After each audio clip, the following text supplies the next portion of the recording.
ఉన్న బంగారాన్ని విడిపించి ఆ రోజు ఆన్లైన్ రేటుకే మేము కొంటాం. Sharma gold company. నమస్తే, వెల్కమ్ టు సుమన్ టీవీ. నేను మీ యామ్ని. ప్రస్తుతం మనతో ఉన్నారు ప్రముఖ ఆధ్యాత్మికవేత్త గురుస్వామి బ్రహ్మశ్రీ రాజన్ నంబూద్రి గారు ఉన్నారు. వారితో మాట్లాడదాం. నమస్కారం గురుగారు. నమస్కారం అమ్మ. గురుగారు, ఈ నెల వృషభ రాశి వారికి అండి ఏ విధంగా ఉంటుంది, అలానే వీళ్ళు ఎలాంటి దానం చేస్తే మంచిది, ఆలయం అండి ఏది సందర్శిస్తే మంచిదండి?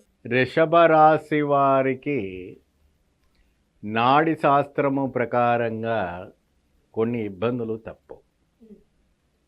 నాడి శాస్త్రము ద్వారా విధి విధానం ప్రకారంగా వాళ్ళలో ఉన్నవంటి దోషాలు కానీ, గ్రహస్థితులు కానీ, నక్షత్రాలు కానీ అనుకూలంగా ఉండటకపోవటం, వీరికి అతీతంగా కోపం రావటం, వీళ్ళలో ప్రవర్తనలు వేరుగా మారటం, అనేక రకమైనటువంటి భావనలతో పిచ్చి పిచ్చి ఆలోచనలు రావటం అన్నీ కూడా జరుగుతుంటాయి. లాభము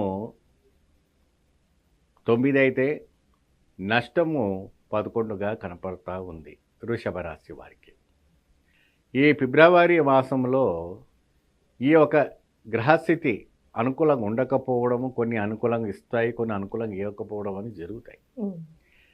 వారంతా కూడా కొన్ని కార్యక్రమాల్లో ఈ నాడి శాస్త్రం ప్రకారంగా పూజా విధానంలో కావచ్చు, ఆలయ విశిష్టలో కావచ్చు, దానం విశిష్టలో కావచ్చు, వీళ్ళు కానీ ఏదైనా పాల్గొనుకుంటే కొద్దిగా శుభ ఫలితం రావటం జరుగుతుంది. పోతే వృషభ రాశి వారికి దీంట్లో ఉద్యోగస్తులు కావచ్చు, కళ్యాణము కోసం ఎదురు చూస్తున్న వాళ్ళు కావచ్చు, సంతానం గురించి కావచ్చు, మరి అదే విధానంగా రైతులు మంచిగా ఈ సంవత్సరం పంట పండుతుందా లేదా అని ఆలోచించే వాళ్ళు కావచ్చు, మరి అధికారమైన వంటి పదవిలో ఉన్నవంటి ఐఏఎస్ ఐపీఎస్లో ఉన్నవంటి వాళ్ళకి బదిలీలు కావడానికి అవకాశాలు ఏమైనా ఉన్నాయా, మరి అదే విధానమైనటువంటి ఏదైనా ప్రమాదం జరుగుతుంది. ఎందుకంటే పరిస్థితులు గ్రహస్థితులు అనుకూలంగా ఉండకపోతే పదవులు కూడా మారిపోయే అవకాశాలు ఉంటాయి, ప్లేసెస్ మారుతుంటాయి. ఎప్పుడైతే కూడా ప్లేస్ మారిపోయింది అనుకోండి, ఇప్పుడు దక్షిణాయనం నుండి ఉత్తరాయణం నుంచి మనము ఈశాన్యం నుంచి మళ్ళీ పర్వటకు వచ్చిన తర్వాత మనిషిది కూడా మారిపోతూ ఉంటుంది. కాబట్టి ఆ విధానమైనటువంటి ప్రభావం వృషభ రాశిలో ఎక్కువగా కనబడుతుంది. కాబట్టి ఆ వృషభ రాశి వాడు చేయవలసిన వంటి కార్యక్రమాలు కొన్ని విశేషమైనటువంటి ఫలితాలు ఉన్నాయి. వీరు ప్రత్యేకమైనటువంటి ఒక దేవి ఆరాధన చేయాలి. ఈ వృషభ రాశి వాడు దేవి ఆరాధన చేయటం వల్ల వాళ్లకు కనబడ్డవంచి నీచగ్రహాలు కానీ లేదంటే ఉచ్చగ్రహాలు కానీ సహకరించడం కోసము అద్భుత ఫలితము రావడాని కోసము ఏర్పడుతూ ఉంటాయి. అదే విధానంగా సినీ తారాలు కావచ్చు, వాళ్ళు ఈ మధ్యకాలంలో వచ్చినటువంటి సినిమాలన్నీ ఓడిపోతూ ఉన్నాయి.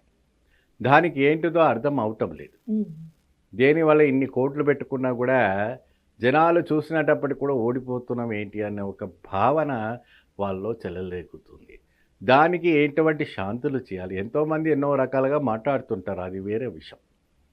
నాడి శాస్త్ర ప్రకారంగా ఎందుకు ఓడిపోతున్నారు, ఎందుకు అది పరాజయం అవుతుంది, జనాలకి ఇష్టమైన వంటి ఒక కార్యక్రమం మనం చేయటం లేదా, జనాలకి ఇష్టమైన వంటి పాత్ర రావటం లేదా అన్న ఒక ఇంటర్నల్ ఫీలింగ్ వాళ్ళు బయట చెప్పకపోయినా లోపల చాలా బాధాకరంగా ఉండటం అనేది జరుగుతూ ఉంది. సో ఈ విషయం పైన కూడా మనం మాట్లాడుకోవచ్చు. అలానే ఈ రాశి వారికి సంబంధించి ఏ ఆలయం దర్శిస్తే మంచిదండి? వీరు వృషభ రాశి వాడు వచ్చి ప్రత్యేకంగా ప్రత్యంగిరాదేవి ఆలయానికి వెళ్ళాలి. ప్రత్యంగిరాదేవి ఆలయానికి వెళ్ళినప్పుడు వీళ్ళు ప్రత్యేకంగా మంగళవారం నాడే ఆ అమ్మవారిని విశేషమైన వంటి హోమాలు చేసి 11 వారాల పాటుగా ఈ రాశి వాళ్ళు చేసుకుంటే వాళ్ళు ఉన్నవంటి ఆ 4 నక్షత్ర శాంతి కూడా జరుగుతూ ఉంటుంది.